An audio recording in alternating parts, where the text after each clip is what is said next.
Hello, everyone. Let David do it, yeah. Hello, everyone. Nothing about nothing. Hello, and welcome to Geeks Assembled. And today we're going to be reviewing arguably Tarantino's masterpiece, Yes. Pulp Fiction, starring Uma Thurman, John Travolta, Samuel L. Jackson, and Bruce Willis. So we've got a panel of 5 people here, including myself. So we'll go around and get opening thoughts. So let's go to Tim first. Tim, what did you think of this movie? Well, it's Pulp Fiction. It's a pretty iconic. It's pretty much a game changer. I would give you a little context of the time it came out. At that point, we still didn't have DVDs yet. We didn't have computers really. But this movie got a lot of buzz, so much so that I didn't catch it in theaters. But I just remember when, because back then we still went to video stores and rented movies. And the big displays you'd see in all the video stores for this film, the iconic poster with Uma Thurman. It was such a big deal, and it really put Tarantino on the map as a new auteur director, because he managed to get everybody's attention. Like, where'd this guy come from? He had a previous movie the year before, obviously, with Reservoir Dogs, which of course everybody went to go rent as soon as this was out, and such a big hit. But yeah, I would say it was a game changer at the time, because a lot of younger directors were popping on the scene and kind of emulating some of his style. And his style is very much his own, even though it's a combination of his influences. This is a movie geek who grew up watching videos of movies at the store he worked at a video shop, and he manages to steal or borrow all these different ideas and make his own type of movies, which is really amazing. I guess I should talk about the film itself. The film itself is also very.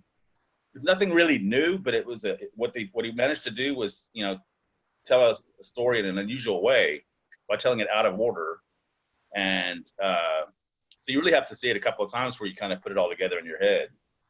But yeah, very good movie, very good cast. He managed to get some really good stars in some very small parts. And this would continue in his future. I mean, the later films, he's good at getting people he wants to work with, even if it's just for a scene or two. But yeah, great film, very iconic. Thank you, Tim. Let's go over to Craig and David next. Hey, everyone. Nice to see you all again. Yeah, the Pulp Fiction, it's like Tim said, it's the classic, and it was the game changer.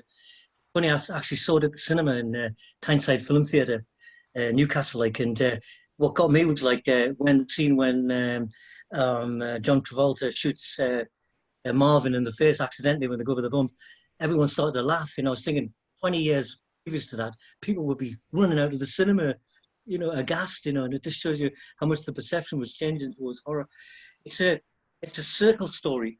The actual first sound you hear is the Zed's bike revving up that Bruce Willis and took away at the end, and that's the first sound you hear. And the whole story is like a circular motion to it, but it all revolves around sort of the Marcellus universe. Everyone's linked to that guy, and you don't actually see him until halfway through the movie. All you see is his back of his head with a band-aid. Classic soundtrack. I don't know where. I would love to just live next door to Tarantino, because he could play 24-hour parties. I would love that music. It's such a good taste, and that got me back into Link Ray. But it was also John Travolta. He'd been off the scene for a while, so this put him back on the map, back on the acting map, and probably one of Samuel L. Jackson's first big roles, I guess, But I was just talking to Craig about it earlier, that the only story that spins off was the Gold Watch. But thinking on it, I was thinking of it earlier, and I thought, in a sense, it sort of like implants in that little boy, the little Bruce Willis, sense of morals, because when they're caught by the rapists and he's downstairs, he could just run out, but he decides to go down and help him. And I think part of him is like, he wants to help him as a human being, but he knows it'll clear his slate, so he'll be out of the Marcellus universe altogether. And he was sort of like, and there's all these like references, the Chainsaw Massacre. He picks up the baseball bat, but it's the samurai sword, which is kind of like a prefix to sort of the Kill Bill sort of thing, And it's funny, there's another little point when John Travolta went to sort of administer the adrenaline shot, they shot it backwards. So it was like reverse him pulling out the needle like that to give it the forwards, because, you know, you would have probably heard it if you had done it like this, you know. But on the whole, it just kept you captivated. It was so many great roles. And Uma Thurman had played with that lady Fabian in another movie. I think it was a story about Henry Miller. So that's quite interesting, like, you know.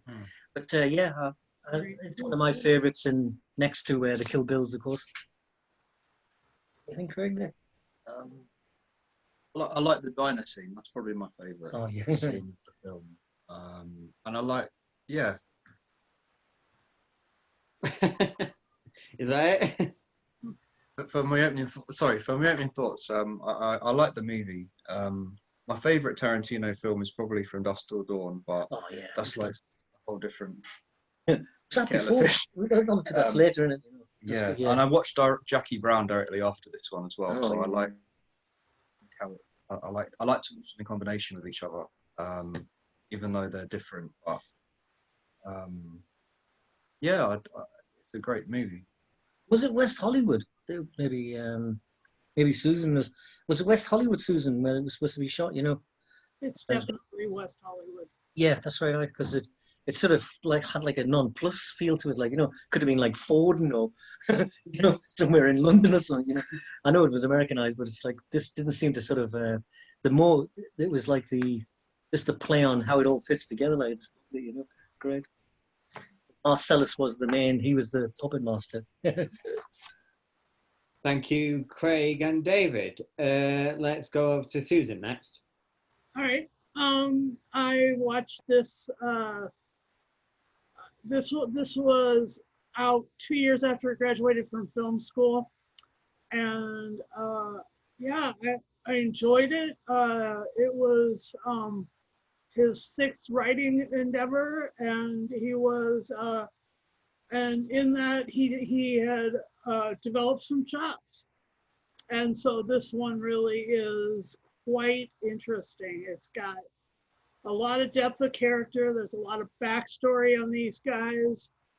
There's a lot of the interplay between the characters and the relationships they develop. I mean, that in and of itself is amazing. And the other thing that's really, really incredible about this movie is the pacing of it. It is paced slow. It's so the graphic horror, the graphic body horror, the graphic sex horror, the graphic you know, or sex, you know, not even sex horror, but like, and the graphic dancing and the all these little parts, the boxing scene,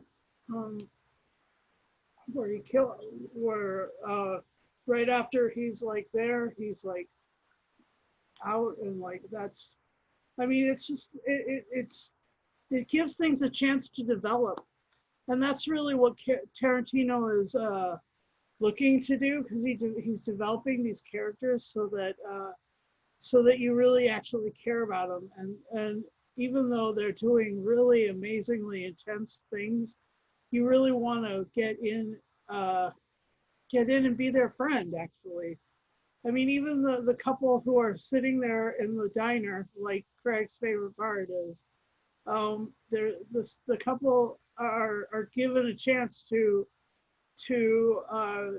slow down and redeem themselves, and so like that was really incredible too. So yeah, I enjoy Pulp Fiction. I enjoy Tarantino's works. I did like when we reviewed Hateful Eight, and don't know, have we done any others? No, this is the second one, right? Yeah. So anyway, very good movie, and back over to you, Connor. Thank you, Susan. Let's go over to Lee next. Right. I agree. It's iconic. It's game changing. His style is unique. It was unique at the time, because as it's been said, people have copied him since he did all this, story out of sync and all like that. And I agree with Susan. It is filmed slow. The story is slow, but it makes up for it with just the action and the dialogue. And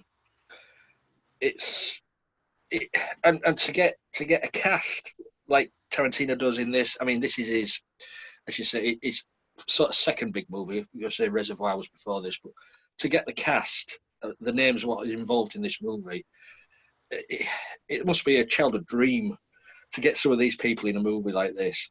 And I know for a fact Harvey Keitel is one of his heroes. And to get him just to play Mr. Wolf, I mean, only a small part in the movie, but it's a brilliant part. The presence, I mean, it's near the end of the movie, but the presence of Keitel as Mr. Wolf in this, it's just brilliant. Great characterization. Yeah, you do have to watch it maybe more than once, maybe twice, to figure out, which segment goes here, which, that follows on from this, or that happened before this. But after a while, it all sort of sinks into place. I don't know if it's his best movie, to be honest. But as I say, it changed the game for him. People started giving him money to make more movies because of this. But yeah, I enjoy it. It's, I mean, it shot Uma Thurman through the stratosphere. It restarted John Travolta's career. So thank God that Michael Madsen turned the role down for returning from Reservoir Dogs. As what's his name? Because he was playing his brother, wasn't he? Yeah, I remember his face. Tarantino wanted him to return as that character, but he opted out to go to another movie. So they created his brother, and they gave it to John Travolta. And of course, if you got John Travolta in a movie, you got to have him dance. And that is an iconic scene at Jack Rabbit's, of course. But say you've got Ving Rhames, Eric Stoltz. I mean, you don't hear of Eric Stoltz these days, but he was a brilliant actor in his day. And of course, you've got Christopher Walken. Mm-hmm. Anything with Christopher Walken, even if it's 5 minutes, brightens my day. I just think he is awesome. He's not on this planet, but he's awesome. Yeah, enjoyable movie. But I'll come to favourite bits later in that lot. But over to you, Connor. Thank you, Lee. Yeah, my opening thoughts now. I like Pulp Fiction a lot. It's such a good movie. Yeah, it's non-linear.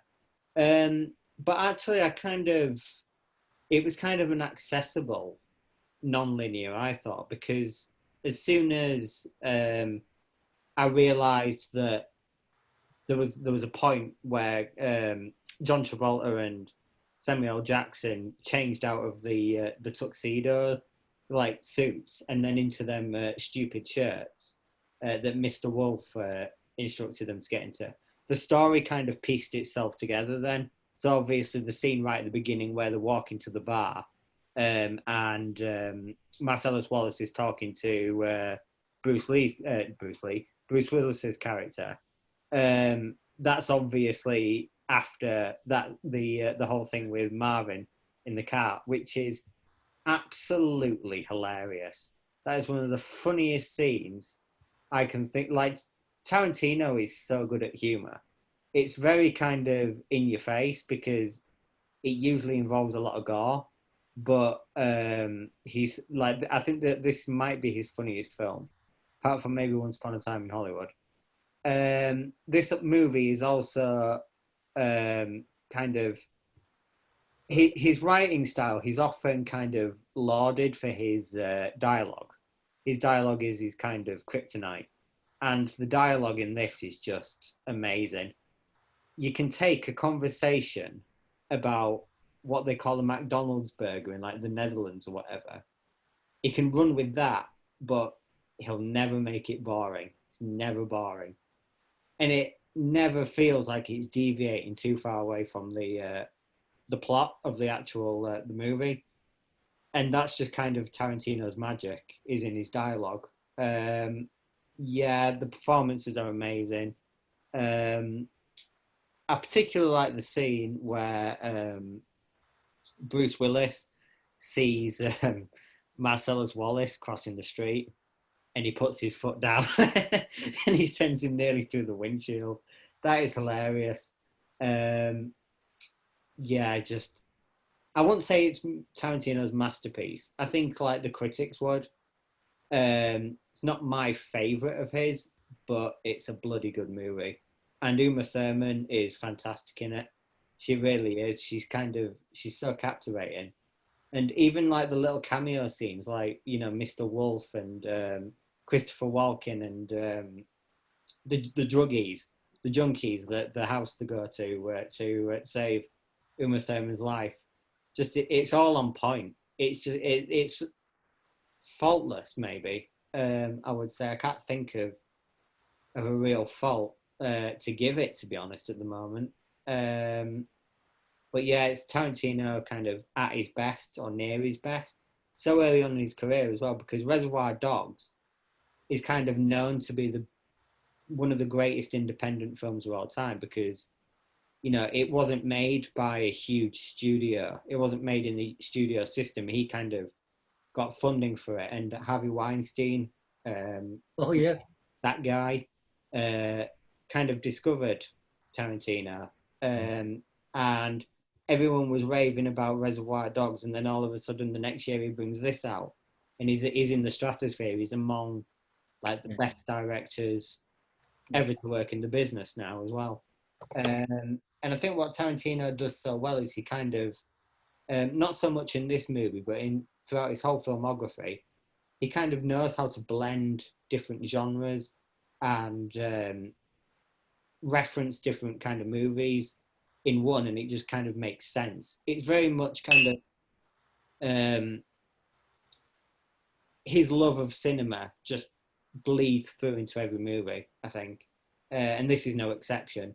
One thing I particularly like about the movie is that, as I said, it's an accessible kind of non-linear format, but I like how, as David said, everything kind of revolves around Marcellus Wallace, and also how the beginning is kind of the end as well, because literally just around the corner from that shot, the circular Tim Roth, that's interesting, of Yolanda Be Cool, which is a hilarious line. There's Samuel Jackson and John Travolta in one of the booths, so it does really kind of interconnect in strange and great ways. Yeah. The storytelling is just on point. So that's my opening thoughts. Next, we'll go on to favourite moments. Lee, what's your favourite moment? Well, I do like the scene, because you don't expect, if you haven't seen it before, you don't expect the Willis and Marcellus scene in the cellar bring out the Gimp. Yeah. That was just out of left field. Who was the Gimp? It was Sharon from Caves of Andrew. Bring out the Gimp, and you think, what the hell's going on here? And then you realise what's going to be happening. Just out of the scene. Also, as well, another thought: if this movie was getting made today, I don't think it would pass the censorships. Of one scene as well with Tarantino in it, with the verbally N-word. Oh God, it was constant. I lost count of how many times it was just Tarantino saying it.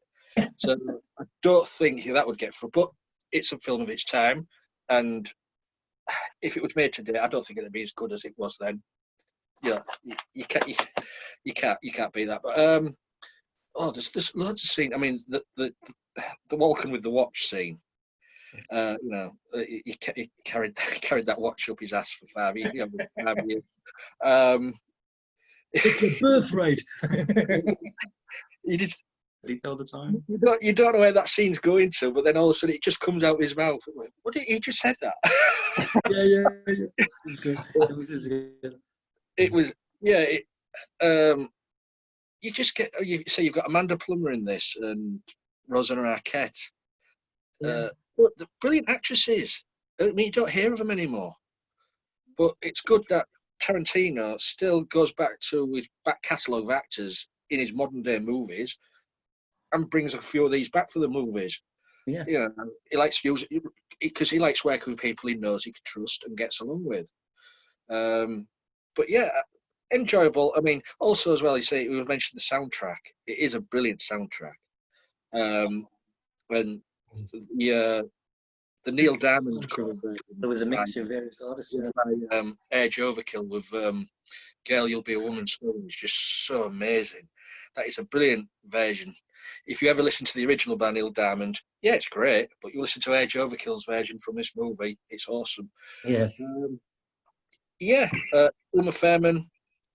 I mean, she was really young when she did this one. Really, she must be late 20s, mid 20s when she did this. Yeah, 23.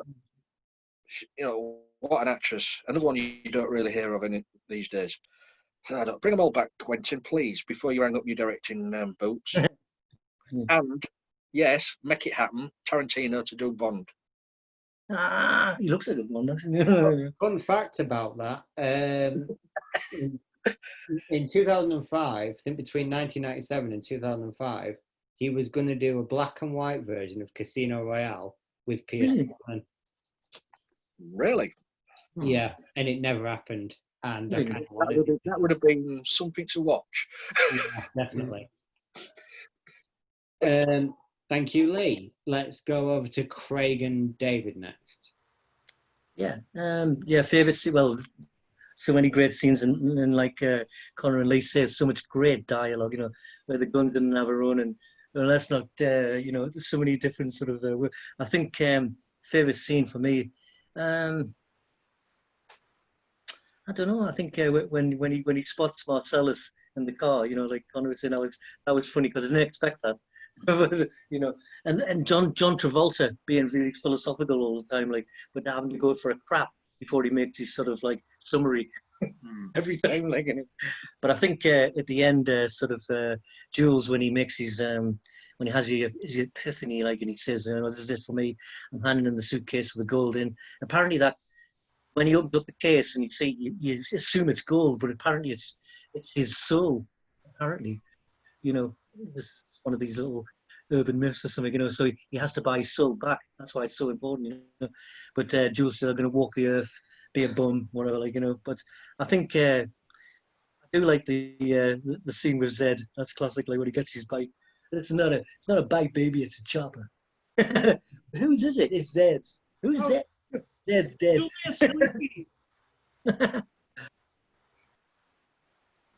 The woman who played Raquel is Julia Sweeney. There's another really cool actress coming back. Okay.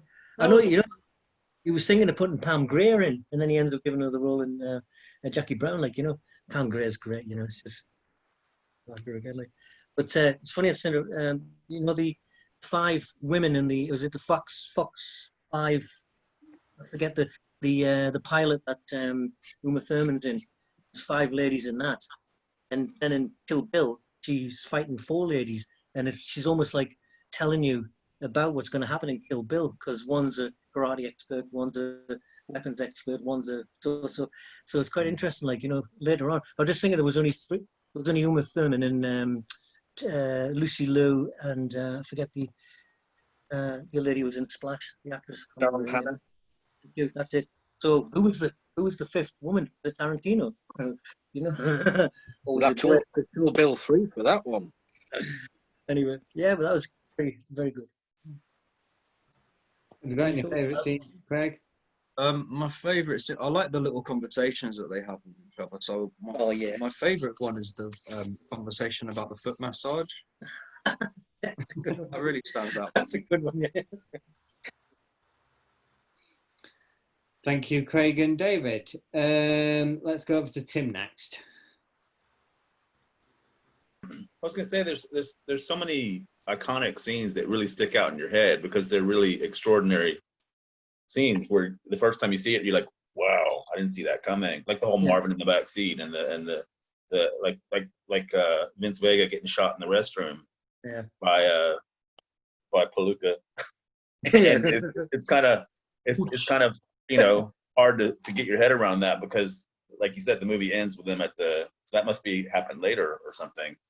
Even though in Bruce Willis's story, it's happening during his, you know what I'm saying? So it doesn't quite add up properly, but that's the point. It's Pulp Fiction. It's not supposed to. Just like the briefcase, it's a MacGuffin. It's not supposed to mean anything. It is what you want it to be, basically. But I noticed that you missed some scenes. You missed the importance of some scenes. Like just recently, I was watching it again years later, and it's because you remember all the iconic scenes that you forget some other scenes that are very good. Like I noticed just recently, Vince Vega, he's really having a bit of apprehension when he's at the apartment after he's taken her home before she shoots up before she snorts the heroin, because we already know he feels uncomfortable taking her out because her husband is Marcellus Wallace and he threw somebody out a window for a foot massage or something. So, and yet he kind of knows he's going to stay there and do the deed anyway, even though unfortunately for him, she snorts his heroin.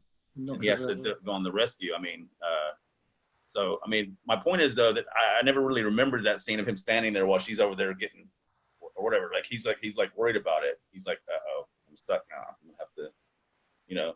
And so I mean, there's a lot of scenes like that in the film that you forget about because you just remember the iconic ones. So yeah, there are some really left turns in there, like the Gimp in the basement and all that stuff. That's really strange. But I mean, but it moves the plot along in a way that, I mean, people have said this is a slow movie or slowly paced. I don't think so. It's paced slowly, but it's never boring.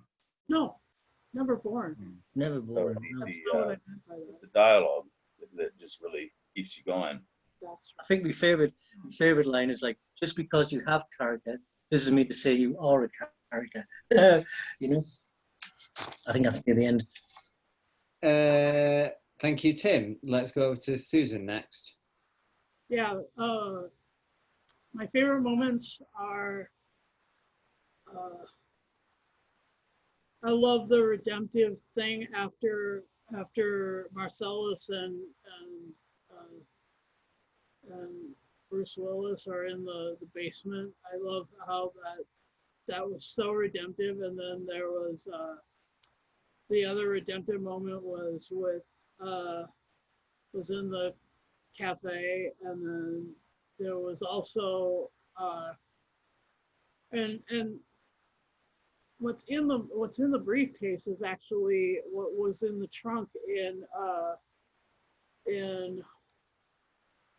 Repo Man.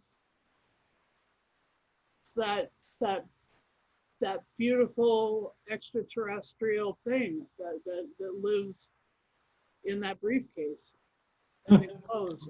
So it's the same thing as what was in the trunk in Repo Man. Right.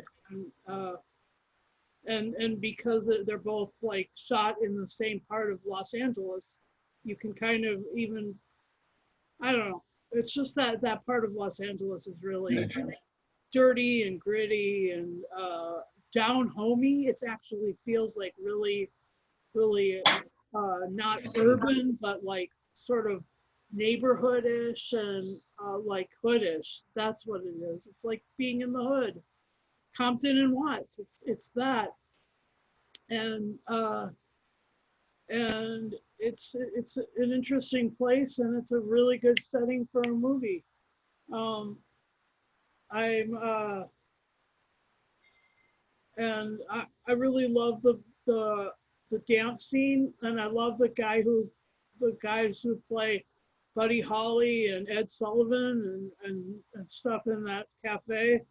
Well, do you know who played Buddy Holly? No, who? Steve Buscemi. Oh, nice. Was it really? It was a cameo, yeah. Oh, wow. So smooth. Damn, really? I didn't realise that until I saw it was a documentary or something, and it said a little cameo of Buddy Holly. So I'm thinking, Buddy Holly? Oh, that was in Jack Rabbits. Yeah, yeah. Steve Buscemi. Wow. I actually never knew he was in the film. Tarantino uses people he knows he can trust and gets along with. Amazing. There I was. I mean, I don't want to tread on Susan's go here, but I have got a question. Go ahead. What relationship was Jules, Samuel L. Jackson's character, to Marcellus, because the way he talked to him over the phone, you wouldn't think that Marcellus was his boss. No, more like a cousin or a. The way he was talking down to him, demanding this, demanding that.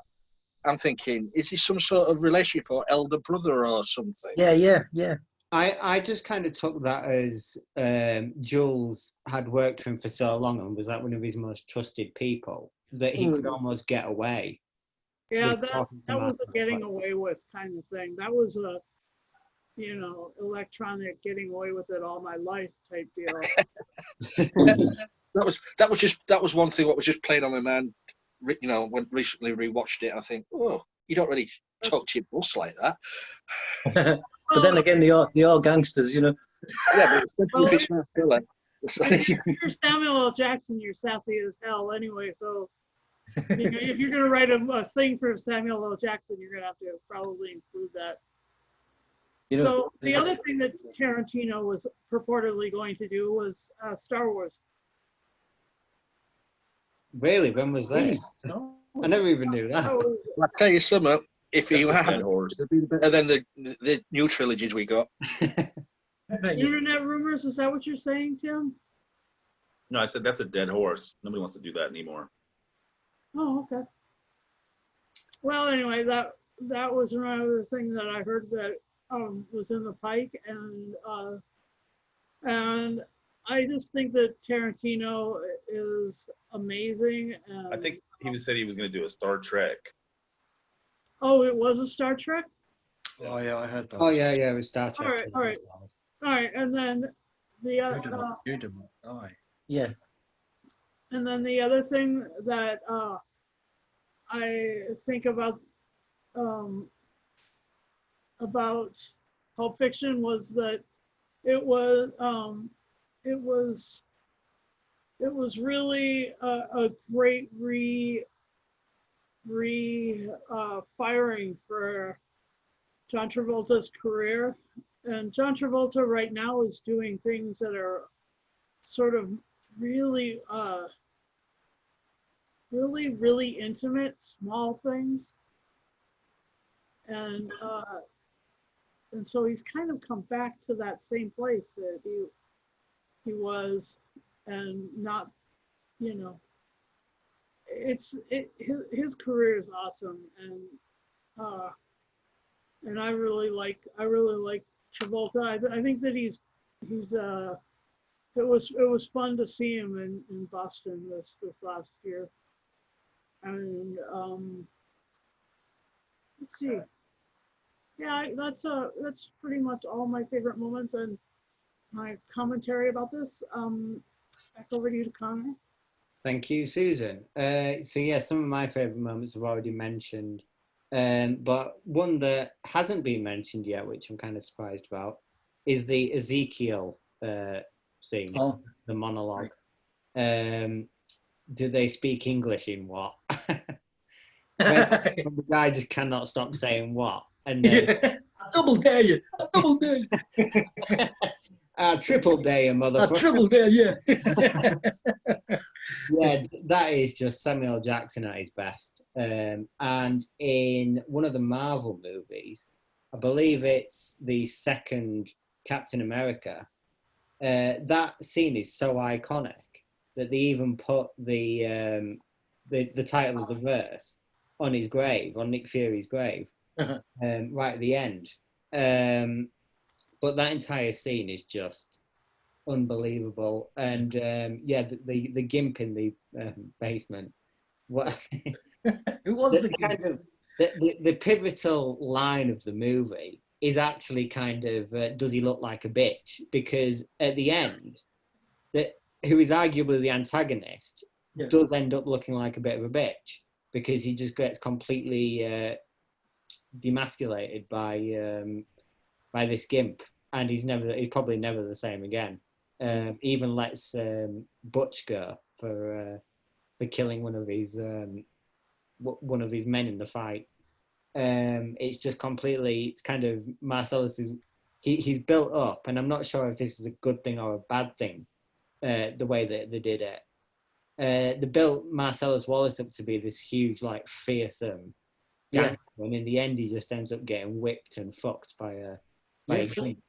And it's kind of he just ends up looking like a complete bitch, and it's just kind of it makes absolutely no sense, and I'm actually shocked that Tarantino went that sexualized. Do you think it might have been? Sorry, Connor. It might have been like, you know, like pride comes before a fall, and it's almost like he was just dishing out so many orders, and in the end, he got his comeuppance in a sense. You know. Yeah, I think that's what. Maybe that might have. Yeah, he was such a big shot, and that you know, of Brought course, down. of all the people that has to happen to, it also straightens out their whole understanding, because they hate each other at that point. That Willis goes back to helping. He didn't have to. He almost left him there. Yeah. Thinking, well, that's one thing less for me to deal with, and since he helps him, he's off the hook. So actually, Butch or Bruce Willis is the only one who sort of comes out of it on top, you know, in the whole movie, because Jules ends up sort of giving up. John Travolta's shot, you know. It's just like, it's like everybody, Tony Rocky Horror. You don't really hear what happens to him, like, you know. But it's like Bruce Willis is the only one who seems to come out on top. Yet at the beginning of the movie, he's being told, you know, pride's fucking with you. You know, you know, you go down in the sixth. Yeah. It's strange with Bruce Willis's character as well, because I feel like you root for him, and then there's that scene in the motel room with his wife where he lashes out at her and he hits her, and you kind of like, this guy's a bastard. He's a bastard. You go back round to almost kind of rooting for him again, and he's a very good character. I do hope if the next movie Tarantino does is truly his last film, that they bring back the whole entire cast from this, because there's just, I want to see Uma Thurman in the movie again. I want to see Harvey Keitel in the movie again with him. John Travolta, I'd even wouldn't mind seeing. Samuel L. Jackson is always there, so it's kind of he's that's a overkill, a bit, like, you know. Yeah, overkill. But yeah, just it's amazing. Even Tim Roth, I'd like to see in a movie again with him. And there was actually a spin-off of this planned called The Vega Brothers. And it's not totally off the table yet. He's got an idea where Travolta and Madsen are going to play the twin brothers of Vince and the other, I can't remember Madsen's character's full name. And they're the ones that go to Amsterdam, and after being released from prison, and set up this club, which then turns into like this crime haven, and that's just basically going to be the spin-off. Hopefully he makes that, because I would like to see that, because it's still the same actors. It's just, you know, it's kind of fit into the narrative where it kind of, the deaths make sense. So Madsen's death in Reservoir Dogs and Travolta's in Pulp Fiction makes sense. So yeah, to be honest, I would love to see that still. But yeah, bring back every. I would love, like, not even just that, just every actor he's kind of worked with to come back for this huge movie that a bit like Once Upon a Time in Hollywood, which had like 100 cast members in it. Like, go even bigger than that, but just bring back everyone. Or even just, like, you know, go a bit smaller and make Kill Bill 3 like he's been talking about for 20 years. But yeah, it's just such an amazing film and such an amazing cast. And there's so many, I think almost every moment is great. It's kind of, that's how well written on kind of a basic level it is, because you kind of, you know the story. You can kind of, even though it's like non-linear, if you were talking to someone and you'd seen it maybe twice, it's not easy to forget some of the moments, like Marvin and Ezekiel and all of them. And also I kind of like how it sets up two major mysteries about the briefcase, which is never resolved. But also there's kind of some doubt kind of around the whole Marcellus Wallace, did he throw the guy out the window because of the foot massage? Because Uma Thurman kind of, I I don't know the word. She kind of shits on that in the Jack Rabbit scene where I think she says something like, "That's not the whole story," or there's like, that's not the entire kind of context of why he killed that guy. Yeah. And that just kind of brings up a load of mystery. So it's great how, even in these little scenes that, there's so many questions that you can ask. They're never really answered at the end, but, still 20 years on. It makes it more real because these are like real conversations where people talk about things they've heard of or think they know, but it may be false information. It might just be, rumors, how people talk. So, I mean, you're right. It sets up a little mystery there, but it's one that's not really necessary for the story because it ends up being a moot point. Yeah. When she says an Elvis man should love this, and he says, let's go somewhere else and get a steak. She says, don't be such a, and then she draws a rectangle, not a square. I just thought maybe, was that some reference there or something, It's actually, I'm not a geometrical sort of a genius, but that's a rectangle. A square's that. Squares. So yeah, that's my favourite moments. Let's go over to final say and scores. So let's go with Tim first. Tim, what's your score? Well, it's easy. This is an iconic movie. It's one of a kind. It's held up pretty well for 25 years. It's always emulated, but never quite matched up to. So it's an easy 10. I mean, it's. I'm not going to say it's his best film. I'm not going to say I don't really do that. I think he's an amazing director, and he never doesn't surprise you with his films, and he's very original. But yeah, this is an easy 10 for me because it is that movie that we're still talking about 25 years later. So thank you, Tim. Let's go over to Susan next. Susan, what's your final saying score? I believe I will have 10 Royals with cheese. 10 Ezekiel 10s. Well, yeah, with cheese. Thank you, Susan. Let's go to Craig and David next. It's got to be a 10. What do you think, David? I'll give it a 10. Definitely a 10. So and also, it's because the soundtrack introduces you to so many, interesting sort of psychobilly music. Link Ray, I mean, I didn't know anything about Link Ray, and I'm supposed to be a musician, but he's like one of the classic iconic psychobillys, But I think definitely a 10. It's just interesting. It's funny. It kind of feels real. It doesn't feel like it's kind of fictional. It's got this real feel to it. I really like it. The writing's genius. Oh, it's just dialogue. Just like Connor said, the dialogues. You just think, God, I wish I'd written that line. That's a great line. So definitely a 10 for me. Thank you, Craig and David. Let's go to Lee next. Well, I've just looked up. Uma Thurman was 24 when she did this. 24. Wow. 24. Just come out of a divorce to Gary Oldman. So, being married to Gary Oldman, she's all right in my books. I'm not gonna give it a 10. I'm sorry. It's, as you say, it's iconic. The storytelling is brilliant, but as Tarantino has gone along in his career, he's improved and learned from this movie, and he's made better movies. So, just for that, because I know he has got better movies out there, this gets an 8. 8 gold watches up my ass. Thank you, Lee. I've got to kind of agree with Lee. I think that he's had one miss maybe in Death Proof. Other than that, he's been absolutely flawless, and he has got better and better as his career's gone on. So I can't say that this is his best. Therefore, I'll give it a 9. But it's still iconic, and it will still not be matched. So it's in a way, it's a very, very, very 9's good anyway, but it's as good as a 10, really, I would say, because it's got all these accolades and all these kind of all these this reputation around it that just precedes any 1 to 10 score, I think. But yeah, that's our review of Pulp Fiction.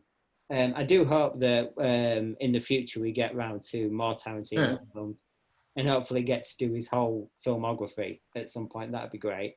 But yeah, thanks for watching, and like, subscribe, and if you want to join in, just send a message to Lee, and I'm sure that we'll be able to get you on a cast in the future. So yeah, thanks for watching, and we'll see you next time.